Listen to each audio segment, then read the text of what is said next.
Hi, I'm Dave Betts, and I'm here with a good friend of mine, Dean Packham, who I think we've known each other for 20 years, Dean? Yeah, well over 20 years. Yeah, and we've seen the highs and the lows of life together. And I just thought it would be great to just chat really about this whole world that we've found ourselves in. But this isn't necessarily unique to you, Dean. There was 2008, and all the time between that and now. And so guys, we were just chatting just before we pressed the record button about you know well, you were saying how things can't be all the same again. Just Yeah, elaborate. yeah. I was just saying really that I've been running my business in a certain way for quite some time, and it's easy to get caught up in doing the tasks, the kind of day-to-day management of stuff, without really thinking about where your business is going and is this using my talents in the best way possible. And actually having this lockdown at the moment where we've kind of lost half of our clients kind of short term is making me think about actually what is the way forward, how should we be doing stuff. And I'm just hoping through this lockdown, through this time out, that I just come out of it with some really positive stuff, some kind of ideas and some creative stuff that's been buried really just due to being busy always. So Yeah. I think it's something we were both saying about that, wasn't it? Yeah, I said the same. I realized now that just how uncreative perhaps I've been, Mm. So for me, the last couple of days, just doing a few more podcasts, thinking about how do I sell more on video? Who would want to know more about that? How could I be more creative in the way I do business? How can I bring more of me? I realize that actually, with the running of life and certainly doing business where we are, we end up being less and less creative, and less of you is involved in the business. So Mm. I certainly don't want to come out of this time the same as I was when I went into it. Mm. I guess my greatest fear now is looking back and wasting a good crisis. Yeah, absolutely. And I want to look back and go, I made the most of that time Mm. once we're over the shock. So, I just thought it might be good for guys listening in.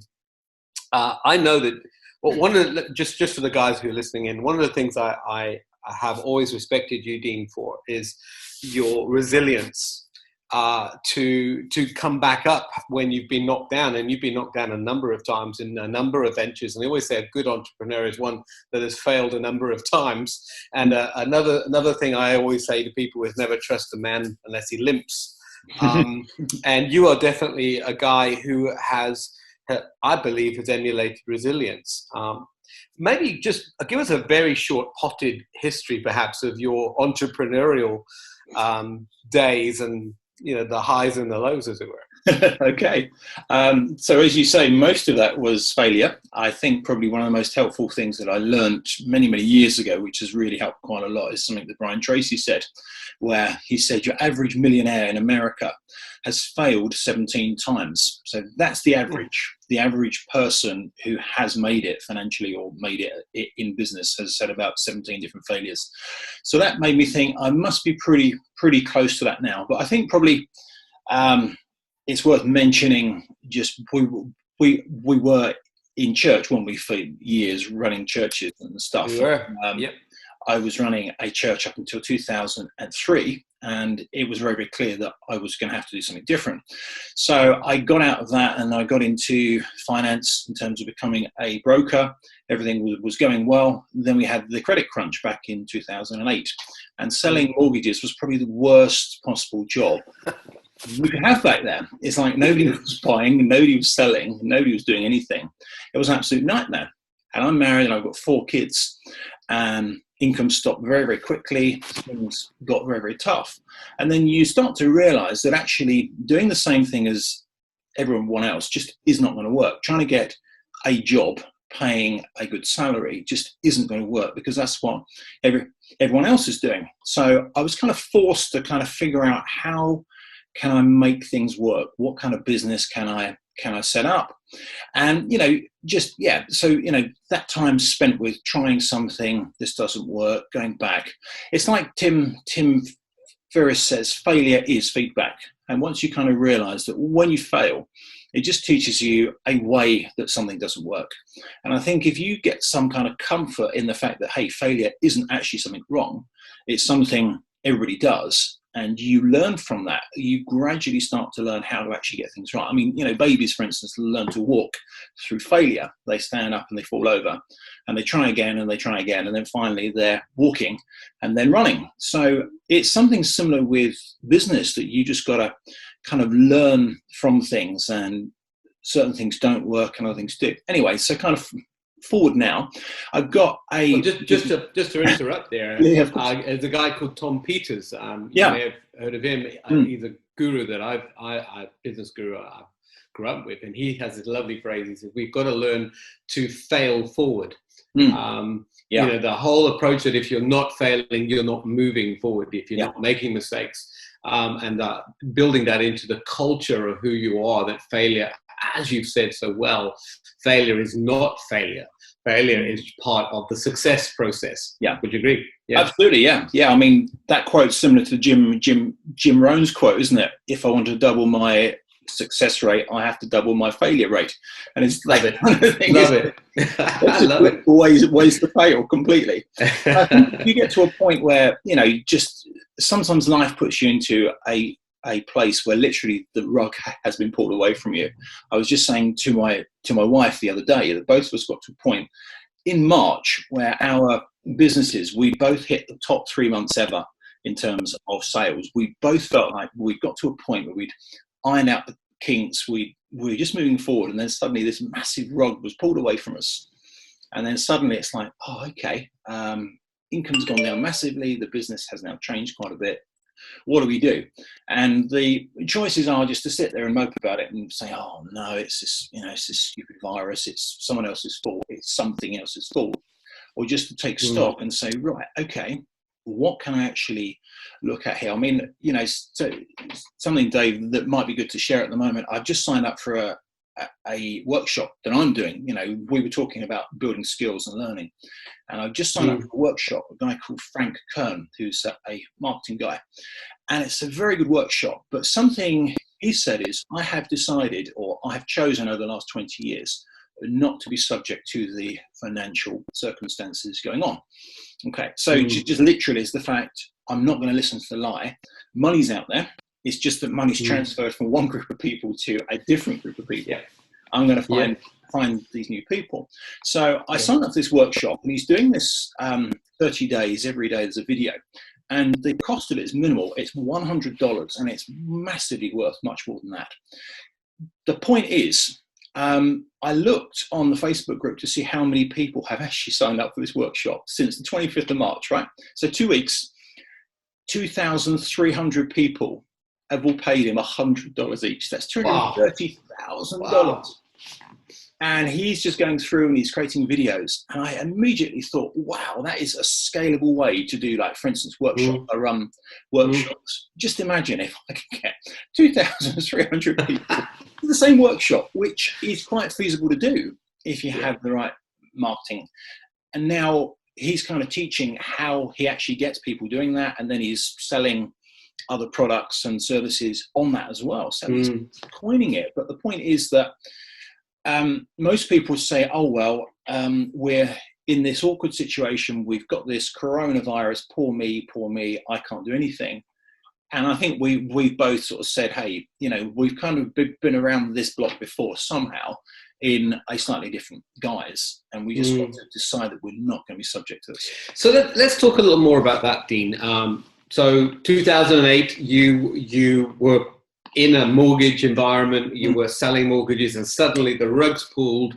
No one's buying mortgages. You find yourself back literally on your knees again financially. And then you reinvent yourself again, you claw back. And now, as you said, you just get to this place where business is starting to take place and you're hit again.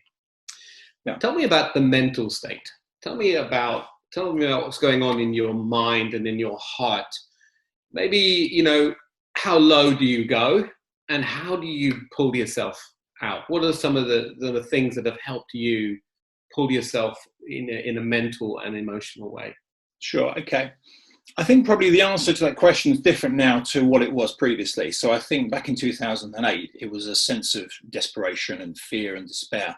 And there was lots of that going on, and it was kind of frantic, scrambling type attitudes. But I think now it's slightly different because of the fact, as you get older, things don't work quite so well. You don't run quite as fast. You don't. I'm wearing glasses. That's right. Your body doesn't kind of do the things you want it to do, but you do get wiser, and you start to realise, hang on a sec, this process just is not going to be helpful at all in terms of just being fearful. So I think probably the last 2 or 3 weeks, what have I done? I think obvious things that you do is you go through your budget and you look at costs you can cut. I had to sadly send my car back recently, which I sort of loved.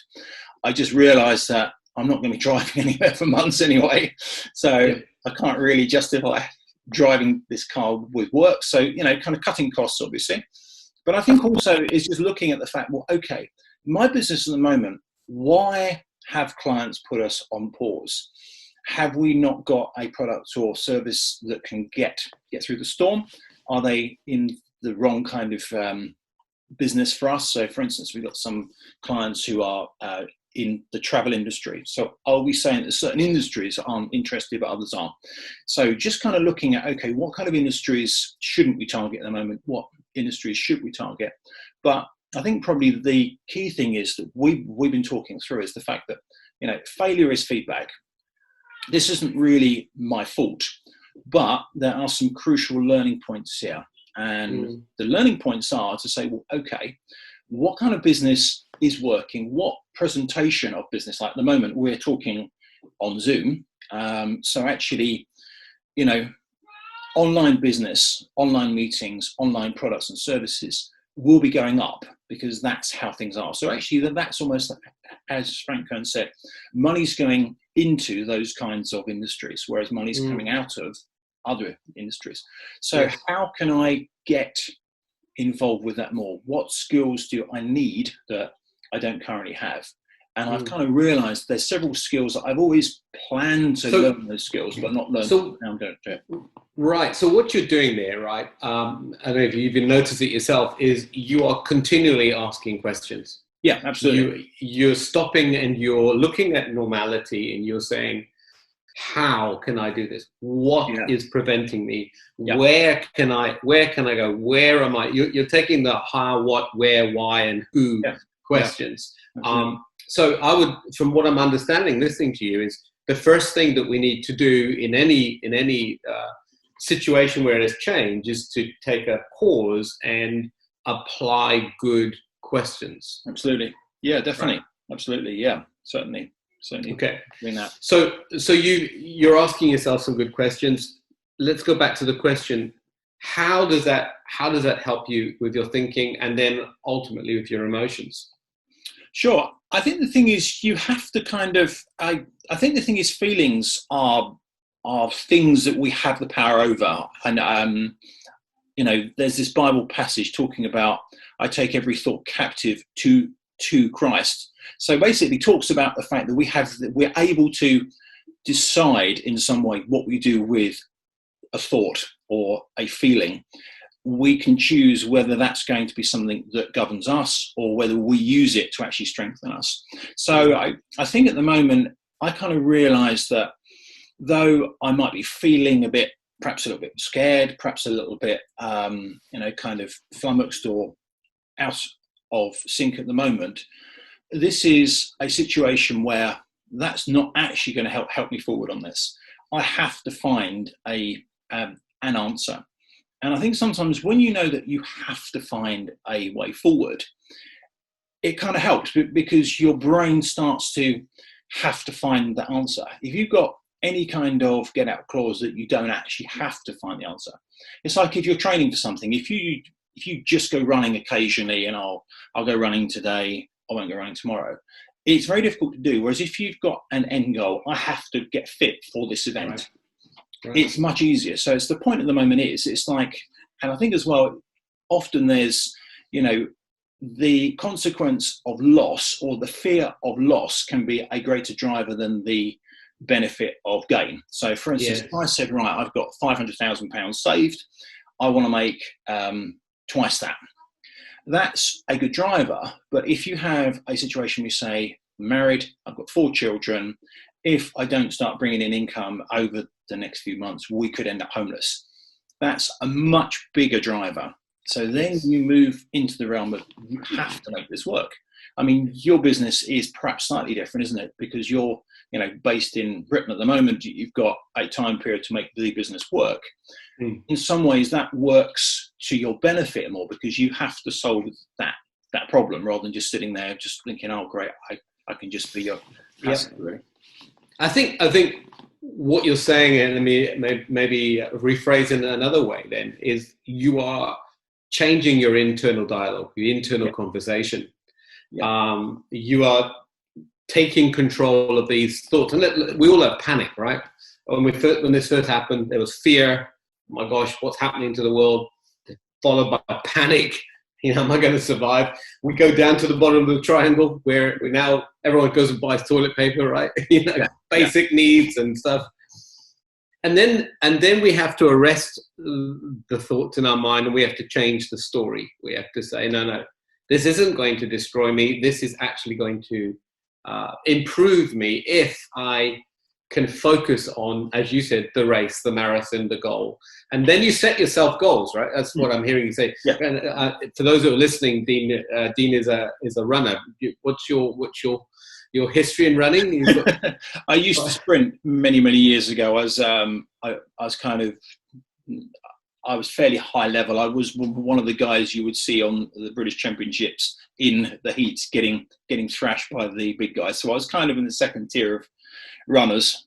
I used to sprint. Now I'm a lot older. I just run half marathons and distance stuff, and it's all just.